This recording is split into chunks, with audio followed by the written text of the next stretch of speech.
faire. En ce qui vous concerne, Marius, maintenant, où en est l'état de santé? L'état de santé, disons que la forme physique revient tout doucement. J'ai repris l'entraînement lundi dernier et pour l'instant j'arrive à courir, à frapper pratiquement sans aucune gêne. J'espère simplement que ça continuera. De quel mal souffrez-vous exactement?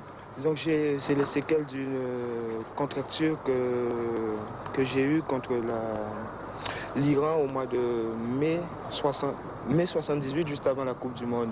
Disons que ça avait été soigné précipitamment et comme il y avait le tendon rotulien qui avait été un peu abîmé, ça s'est mal ressoudé et depuis je souffre de ça. Didier Six, comment analysez-vous maintenant la rencontre avec 48 heures de retard Tchécoslovaquie-France? Avec peut-être une déception que l'équipe de France aurait pu faire quelque chose de mieux, c'est-à-dire avoir plus de réussite peut-être. Mais comme j'ai dit aussi l'autre jour, un journaliste qui est venu, c'est difficile, moi, d'analyser quelque chose, étant donné que vu la non-sélection, j'analyse, mais une analyse c'est toujours personnel, c'est toujours difficile à faire ressentir aux autres ce qu'on pense. En ce qui concerne l'état de santé, où en êtes-vous? Ben moi je suis en état de santé normal. Je suis en état de santé normal. J'ai eu fracture de côte, mais c'est passé et je me suis entraîné dur pendant un moment. Après, quand j'ai été rétabli, je me suis entraîné dur et j'ai eu un trou de 8 jours et ce trou de 8 jours est mal tombé. Maintenant, ça revient très bien.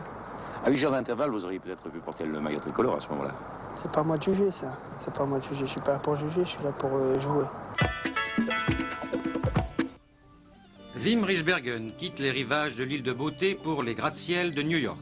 Le stopper hollandais a troqué le bleu du maillot de Bastia contre le vert de celui du Cosmos avec lequel il vient de passer contrat.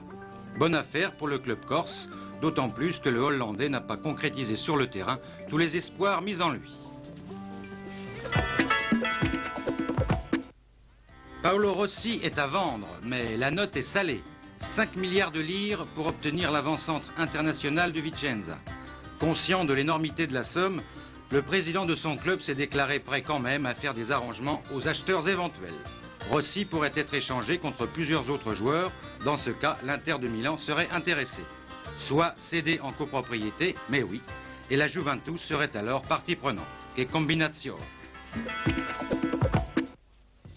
Après son terrible accident d'octobre 77, où il avait eu la jambe brisée contre Marseille, Daniel Jean Dupeux, l'international suisse de Bordeaux, que l'on croyait perdu pour le football, s'entraîne comme un forcené et retrouve peu à peu le chemin de l'espoir et des stades. Avec Gérard Berlier, redécouvrons ce joueur attachant que l'on avait un peu oublié. C'est une véritable épreuve que vous avez subie. Quels ont été les moments les plus difficiles?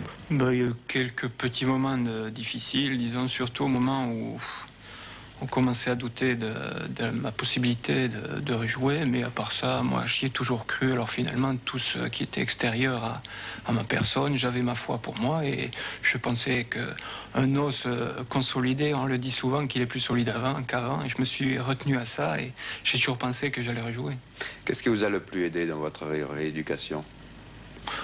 Il y a un tas de choses, disons, c'est surtout la passion que j'ai pour le football, parce que quand on a la chance de faire un métier comme métier, ce que des millions de gens font comme hobby, je pense que ça vaut la peine de s'accrocher, et quand on a du plaisir à faire quelque chose, on fait tout pour le retrouver. Depuis quelques jours, ses efforts ont été récompensés dans la mesure où il a commencé le travail collectif avec les juniors et retrouvé celui qui depuis 29 ans est sa raison de vivre, le ballon rond. Il a déjà retrouvé ses appuis et surtout la frappe de balle, ce qui l'inquiétait beaucoup. Prochaine phase maintenant, le contact. Ce sera pour bientôt. Mon Daniel, vous êtes encore au Girondin sous contrat, bien sûr? Oui, jusqu'à juin 80. Vous pensez encore porter le maillot? J'espère que ça ne devrait pas tarder tellement. De nombreux tournois de football pour ces fêtes pascales. Faites votre choix, il y en aura pour tous les goûts.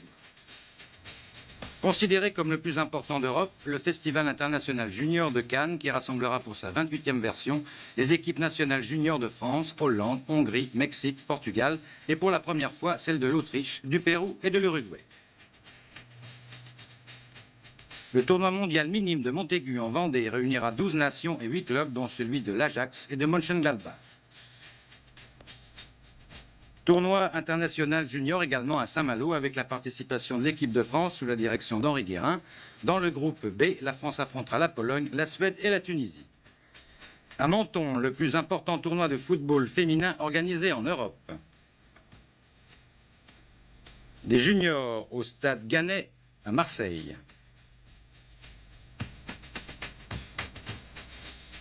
À Saint-Fond dans le Rhône, des cadets. Des minimes à Bouillargues dans le Gard près de Nîmes. Pour la première fois en France, Coupe des travailleurs portugais avec la participation de l'équipe de Guimarães, 4e du championnat du Portugal.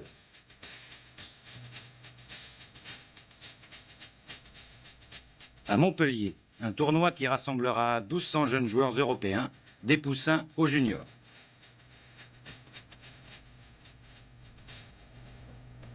Des minimes à la Trinité dans les Alpes-Maritimes. Tournoi amateur au stade municipal de Neuilly-sur-Marne. Au stade Vélodrome de Port-de-Bouc, des juniors. Et enfin, des minimes au stade municipal d'Alfortville. Joyeuse Pâques.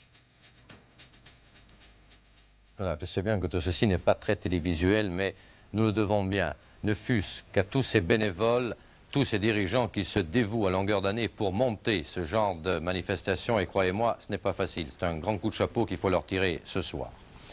Alors nous allons maintenant, bien entendu, nous rendre à Lille grâce aux moyens électroniques. Nous avons enregistré ce match entre Lille et Saint-Étienne. Un Saint-Étienne qui, par sa victoire sur Strasbourg, a relancé le championnat. C'est là son mérite. Mais un Saint-Étienne qui, ce soir, courait de gros risques parce que Lille, si c'est actuellement le recordman des matchs nuls, 14, cette équipe possède malgré tout une très très belle attaque. Lille joue très bien le contre et Saint-Étienne n'était pas du tout assuré de remporter une victoire à Grimont-Pré. Nous allons voir comment cela s'est passé. Jean Rénal était sur place, il a interviewé après les deux entraîneurs. Ce sont des images de Lucien Gavinet. Nous allons rejoindre donc Lille et ce match Saint-Étienne-Lille. Jean Rénal. 26 500 spectateurs à Lille pour voir les Verts qui attaquent d'entrée puisque dès la 9e minute, sur un centre de Santini, après que Rocheteau ait contrôlé la balle, vous allez voir la première occasion pour les Verts, pour les Stéphanois. Des Stéphanois qui viennent de remporter 3 matchs de suite et qui voudraient bien réussir leur 4e victoire sur terrain adverse. Les Stéphanois qui font le pressing depuis le début de la rencontre. Santini pour Larios qui bénéficie d'un contre favorable et Bergeron sort, dégage au pied. Première occasion donc pour Saint-Étienne. Ce n'est pas fini. Les Stéphanois qui ont pris le match en main dès le début. Un coup franc tiré par Rocheteau. Une tête de Lopez sur la transversale. Bergeron était bien placé, mais peut-être la balle aurait-elle pénétré dans la lucarne. Sait-on jamais. Et toujours les Stéphanois à l'attaque. Par Santini encore.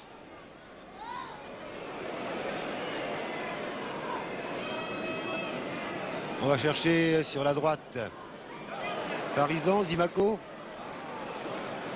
Et c'est la remise en jeu de la touche par Janvion. Janvion qui était monté à l'attaque.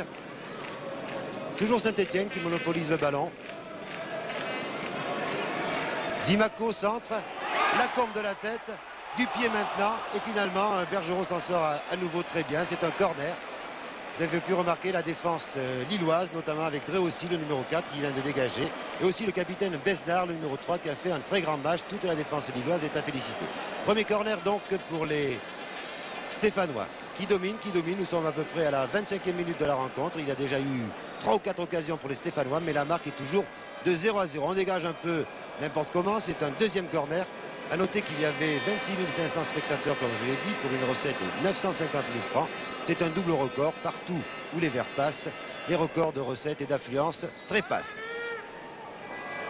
Encore une fois, Lille qui est en danger et c'est un nouveau corner, un 3e corner.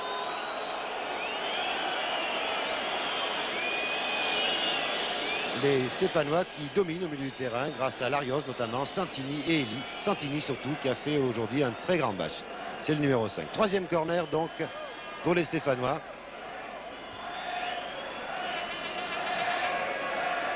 On entend quelques cris aller les Verts et finalement sur ce dégagement, Rocheteau était hors jeu. L'arbitre, monsieur Lambert, l'a vu. Une attaque tout de même maintenant des Lillois. Un fauchage de Cabral par Farison. On proteste toujours un petit peu, mais monsieur Lambert maintient sa décision. On voit notamment Piazza qui n'a pas l'air très content. Olarevic le tire sur la transversale alors que Kurkovic, le gardien de but stéphanois, n'avait pas bougé. Il a du coup d'œil, Kurkovic. Et à nouveau, les Stéphanois qui font la loi au milieu du terrain, qui attaquent par Santini,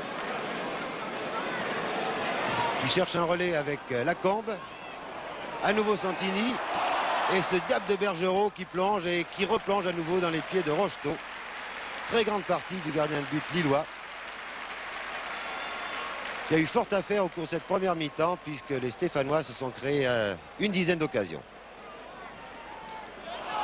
Simon se fait prendre la balle par Santini, qui lance Zimaco.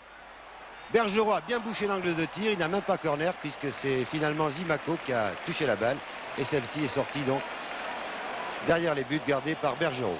À la mi-temps, 0-0 malgré toutes ces occasions. Et de nouveau les Stéphanois à l'attaque par Rocheteau.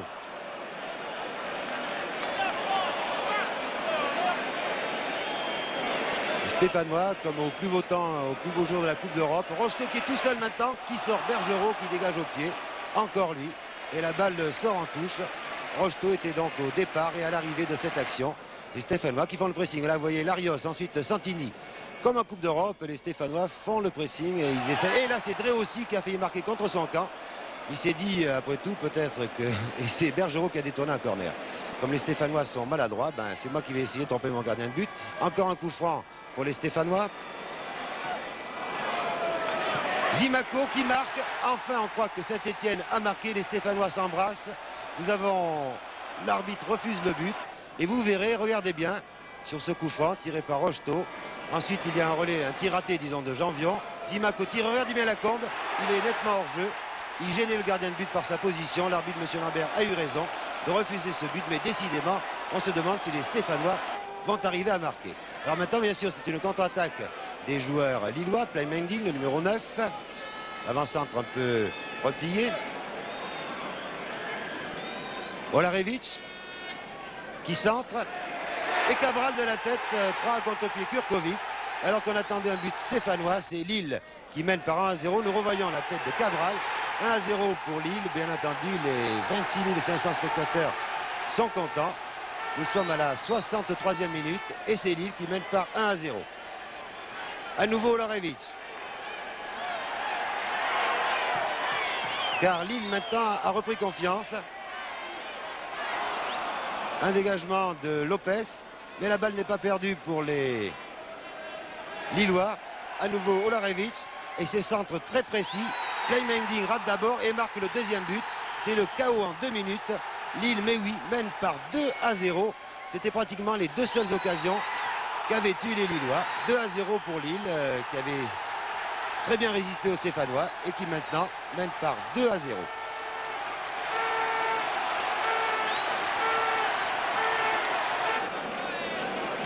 Saint-Etienne ne se décourage pas, les Verts ne se découragent jamais et continuent à attaquer. Pourtant, il y aurait de quoi être découragé.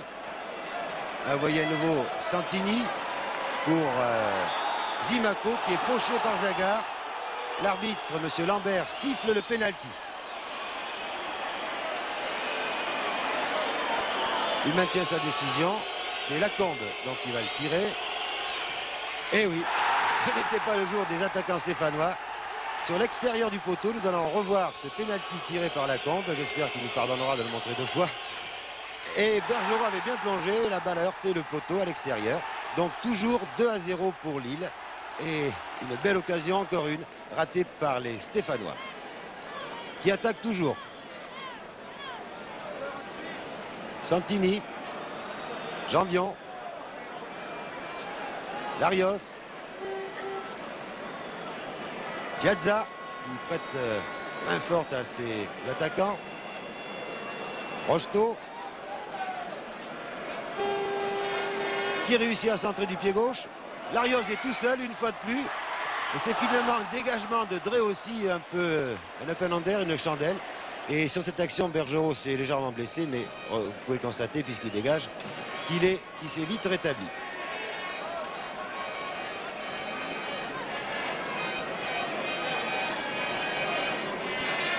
Saint-Étienne qui domine toujours le milieu de terrain avec Piazza qui, à plusieurs reprises, dans son style en force. Voyez Zimaco qui se trouve à nouveau tout seul. Un réflexe extraordinaire de Bergerot, un tir de Rocheteau, encore un réflexe de Bergerot. Alors, à la fin du match, les joueurs de Lille ont porté Bergerot en triomphe. Il a encore fait 2 parades vraiment qui sortent de l'ordinaire. Et à 4 minutes de la fin, le coup de grâce, mais oui, c'est sur un centre toujours de Larevich, Playmaning qui marque. Lille bat donc Saint-Étienne par 3-0. Et vous entendrez après le match donc les 2 entraîneurs, José Arribas et Robert Herbin. 3 passes décisives de Larevich et le 2e but de Playmaning, Lille 3, Saint-Étienne 0.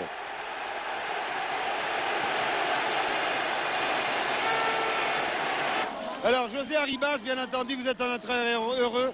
Battre Saint-Étienne par 3-0, ça n'arrive pas tous les jours. Mais votre équipe a quand même eu un peu de chance, non? Ah oui, un peu de chance, beaucoup de chance même. Je pense que Saint-Étienne aurait mérité même de mener à la marque. D'abord, notre défense étant très bonne, Bergerot faisant un grand match. Après, le match a tourné sur 4 ou quelques contre. En tout cas, c'est un bon résultat pour vous. Je pense que c'est un résultat qui va nous aider à être bon pour la suite de la saison. Et puis, faire plaisir à notre public pour qu'il revienne contre Monaco. Merci José. Alors, Robert Herbin, pour moi, Saint-Étienne a fait un grand match. S'est créé une vingtaine d'occasions. Il n'a jamais pu marquer. Pourquoi? Non, ça je l'ignore. Je félicite de toute façon José Arribas parce que c'est une équipe qui a de grosses possibilités et qui a su profiter de certaines circonstances. Naturellement, nous sommes créés de nombreuses occasions. C'est décevant parce que ça détruit en partie le résultat que nous avions obtenu contre Strasbourg. Mais je crois que si l'équipe de Saint-Étienne est capable de renouveler la performance qu'elle a réalisée ce soir, malgré cette défaite nette de 3-0, eh bien Saint-Étienne peut encore prétendre à beaucoup de choses. Prétendre au titre, non? Pardon? Prétendre au titre. Prétendre à beaucoup de choses. Bon, Saint-Étienne a été maladroit ou malchanceux? Expliquez-le comme vous voulez. C'est difficile, hein? Merci Robert. Alors faisons le point un peu sur ce championnat de France, à la lumière des rencontres de ce soir et des résultats. Strasbourg, qui a concédé le nul chez lui face à Bordeaux, et c'est sans doute le fait du jour, compte 45 points. Nantes, qui est resté maître chez lui, consolide sa position, 44 points, donc Nantes n'est plus qu'à 1 point de Strasbourg, vraiment tout est relancé. Saint-Étienne, vous l'avez vu, qui a perdu à Lille, compte 42 points, donc à 2 points de Nantes et à 3 de Strasbourg. 4e Monaco, 38 points. Monaco qui a concédé aussi un match nul à domicile. Dans le bas du tableau, les positions